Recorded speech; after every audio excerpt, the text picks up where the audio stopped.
ದರ್ಶನ್ ಮತ್ತು ಗ್ಯಾಂಗ್ಗೆ ಸಾಲು ಸಾಲು ಸಂಕಷ್ಟಗಳು ಎದುರಾಗ್ತಾ ಇದೆ. ಕಾರಣ ಮತ್ತಷ್ಟು ಸೆಕ್ಷನ್ಸ್ಗಳನ್ನ ಈಗ ಪೊಲೀಸರು ಸೇರಿಸಿದ್ದಾರೆ.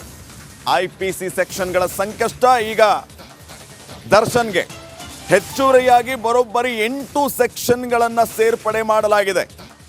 ಹೊಸದಾಗಿ 120B, 364, 355, 384 ಹಾಗೇನೆ 143, 147, 148 ಈ ಎಲ್ಲ ಸೆಕ್ಷನ್ಗಳ ಅಡಿ ಪ್ರಕರಣ ದಾಖಲು ಮಾಡಿರೋದು.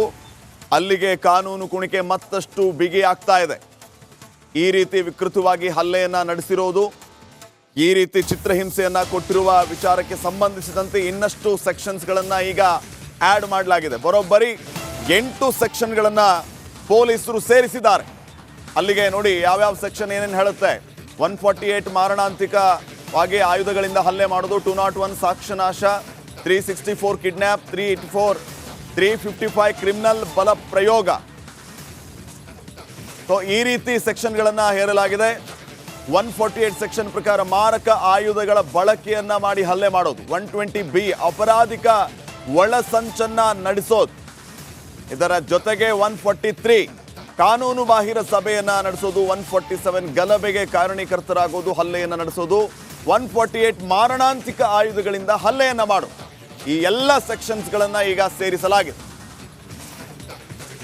ಮತ್ತಷ್ಟು ಅಪ್ಡೇಟ್ಸ್ ಕೊಡ್ತಾರೆ ಪ್ರತಿನಿಧಿ ಅಜಯ್. ಈಗ ನೇರ ಸಂಪರ್ಕದಲ್ಲಿ ಜಾಯ್ನ್ ಆಗ್ತಾ ಇದ್ದಾರೆ. ಅಜಯ್, ಬರೋಬ್ಬರಿ 8 ಸೆಕ್ಷನ್ಗಳ ಹೊಸದಾಗಿ ಸೇರ್ಪಡೆ ಮಾಡಿರೋದು, ಇದು ಎಷ್ಟರ ಮಟ್ಟಿಗೆ ಸಮಸ್ಯೆ ಆಗ್ಬಹುದು ದರ್ಶನ್ ಅಂಡ್ ಗ್ಯಾಂಗ್?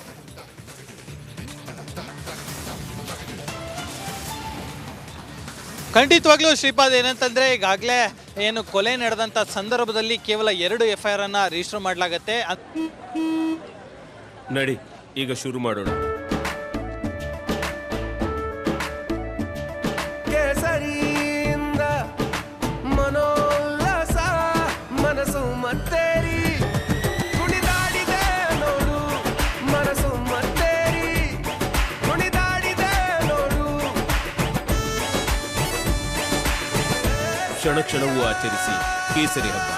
ವಿಮಲ್ ಬಾಯಲ್ಲಿ ಹೇಳಿ ಕೇಸರಿ. ಅಂದ್ರೆ ಅಲ್ಲಿ ಕೊಟ್ಟಂತಹ ವಾಚ್ಮ್ಯಾನ್ ಒಂದು ಹೇಳಿಕೆಯನ್ನು ಕೊಟ್ಟಂತಹ ಮತ್ತೆ ಅವರು ಕೊಟ್ಟಂತಹ ದೂರಿನ ಮೇರೆಗೆ 302 ಮತ್ತೆ 201 ಅಂದ್ರೆ 302 ಕೊಲೆ ಪ್ರಕರಣ ಮತ್ತೆ 201 ಸಾಕ್ಷಿ ನಾಶ ಮಾಡುವಂತ ಪ್ರಕರಣ. ಸಾಕ್ಷಿ ನಾಶ ಯಾಕಂದ್ರೆ ಅಲ್ಲಿ ಕೊಲೆ ಮಾಡಿ ಇಲ್ಲಿ ತಗೊಬಂದು ಹಾಕುವಂಥದ್ದು, ಸೊ ಆಮೇಲೆ ಮೊಬೈಲ್ ಎಲ್ಲ ಎಸ್ತಿರುವಂಥದ್ದು, ಅದಕ್ಕೆ ಸಾಕ್ಷಿ ನಾಶ ಅಂತೇಳಿ ಆ ನಂತರ 2 ಸೆಕ್ಷನ್ಗಳನ್ನ ಹಾಕಿರ್ತಾರೆ. ಆದರೆ ಆ ನಂತರ ಅಂದರೆ ದಿನ ಕಳೆದಂತೆ ಕಳೆದ 10 ದಿನಗಳಿಂದನೂ ಕೂಡ ಈ ಕೇಸ್ನಲ್ಲಿ ಸಾಕಷ್ಟು ಡೆವಲಪ್ಮೆಂಟ್ ಆಗ್ತಾ ಇರುವಂಥದ್ದು. ಅದರಲ್ಲೂ ಕೂಡ ಪ್ರಮುಖವಾಗಿ ಎಲ್ಲ ಆರೋಪಿಗಳನ್ನು ಕೂಡ ಮಹಜರಿಗೆ ಕರ್ಕೊಂಡು ಹೋಗಂತ ಸಂದರ್ಭದಲ್ಲಿ, ಜೊತೆಗೆ ಇಲ್ಲಿ ಇಂಟ್ರಾಗೇಷನ್ ಮಾಡಿದಂಥ ಸಂದರ್ಭದಲ್ಲಿ ಸಿಕ್ಕಂತಹ ಹೇಳಿಕೆಗಳು, ಸಾಕ್ಷಿಗಳು ಇವೆಲ್ಲವನ್ನು ಕೂಡ ಆಧಾರವಾಗಿ ಇಟ್ಕೊಂಡು ಈಗಾಗಲೇ 8 ಸೆಕ್ಷನ್ಗಳನ್ನ ಈಗಾಗಲೇ ಆ್ಯಡ್ ಮಾಡಲಾಗಿರುವಂಥದ್ದು ಆ ಒಂದು ಕೇಸ್ಗೆ ಅಥವಾ FIRಗೆ. ಅಂದರೆ ಇಲ್ಲಿ ಪ್ರತಿಯೊಂದು ಸಿಚುಯೇಷನ್ ಆಗಿರುವಂಥದ್ದಕ್ಕೂ ಕೂಡ ಒಂದೊಂದು ಸೆಕ್ಷನ್ಗಳನ್ನ ಆ್ಯಡ್ ಮಾಡಲಾಗಿರುವಂಥದ್ದು.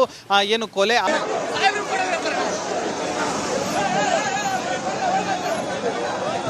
ಬಿಜೆಪಿಯ ಕಾರ್ಯಕರ್ತರು ಪ್ರತಿಭಟನೆ ಮುಂದಾಗ್ತಾ ಇದ್ದದ್ದು, ಆದರೆ ಪ್ರತಿಭಟನೆಗೆ ರಾಜ್ಯ ಸರ್ಕಾರದ ವಿರುದ್ಧ ಪ್ರತಿಭಟನೆಗಳು, ಆಕ್ರೋಶಗಳು ಕೇಳಿ ಬರ್ತಾ ಇದೆ. ಈಗ ವಿಜೇಂದ್ರ ಅಧ್ಯಕ್ಷತೆಯಲ್ಲಿ ನಡೆದಂತ ಈ ಒಂದು ಪ್ರತಿಭಟನೆಯಲ್ಲಿ ಸೈಕಲ್ ಜಾಥಾವನ್ನು ಹಮ್ಮಿಕೊಳ್ಳಲಾಗಿತ್ತು. ಈ ಸೈಕಲ್ ಜಾಥಾದಲ್ಲಿ ಈಗಾಗಲೇ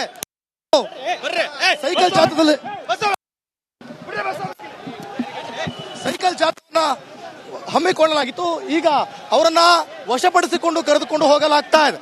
ಸೊ ಅವ್ರನ್ನ ಸರ್ ಯಾವಾಗಲೂ ಕೂಡ ಸರ್ಕಾರ ಪ್ರತಿಭಟನೆಗೆ ತಕ್ಕ ಶಾಸ್ತಿ ಸಿಗಲ್ವಾ? ಮಾಡೋ ಪ್ರತಿಭಟನೆಗೆ ಯಾವಾಗ್ಲೂ ವಶಪಡಿಸ್ಕೊಂಡ್ರೆ ಅದಕ್ಕೆ ಉತ್ತರ ಸಿಗಲ್ವಾ? ಯಾವಾಗ್ಲೂ ನೋಡಿ, in all the services, in all the utilities, it has been a tax burden on the people. ಅಧಿಕಾರದ ದರ್ಪದಿಂದ ಇವತ್ತು ಕಾಂಗ್ರೆಸ್ ಸರ್ಕಾರ ಇವತ್ತು ಮೆರಿತಾ ಇದ್ದಾರೆ. ಬರಗಾಲ ಅಂತ ಕಷ್ಟಕರ ಸಂದರ್ಭದಲ್ಲಿ ರೈತರಿಗೆ, ಸಾಮಾನ್ಯ ಜನರಿಗೆ ಭಯ ಆಗ್ತಕ್ಕಂತ ಮುಖ್ಯಮಂತ್ರಿಗಳ ನಿರ್ಧಾರ. ನಿಮ್ಮ ಸರ್ಕಾರ ಇದ್ದಾಗ ರೇಟ್ ಜಾಸ್ತಿ ಆದಾಗ ಪ್ರತಿಭಟನೆ ಮಾಡಿದ್ರು, ಅಲ್ಲಿ ಏನ್ ಬಂತು ಸರ್? ನಮ್ಮ ಸರ್ಕಾರ ಇದ್ದಾಗ ಜನ ಕಲ್ಯಾಣ ಯೋಜನೆ ಆಗ್ತಾ ಇತ್ತು. ನೀವು ಕಳೆದ 1 ವರ್ಷದಲ್ಲಿ ಏನು ಅಭಿವೃದ್ಧಿ ಕೆಲಸ ಮಾಡಿದಿರಿ ಅಂತೇಳಿ ಜನರ ಮೇಲೆ ಹೊರ ಹಾಕ್ತಾ ಇದ್ದೀರಿ. ಕಳೆದ 1 ವರ್ಷ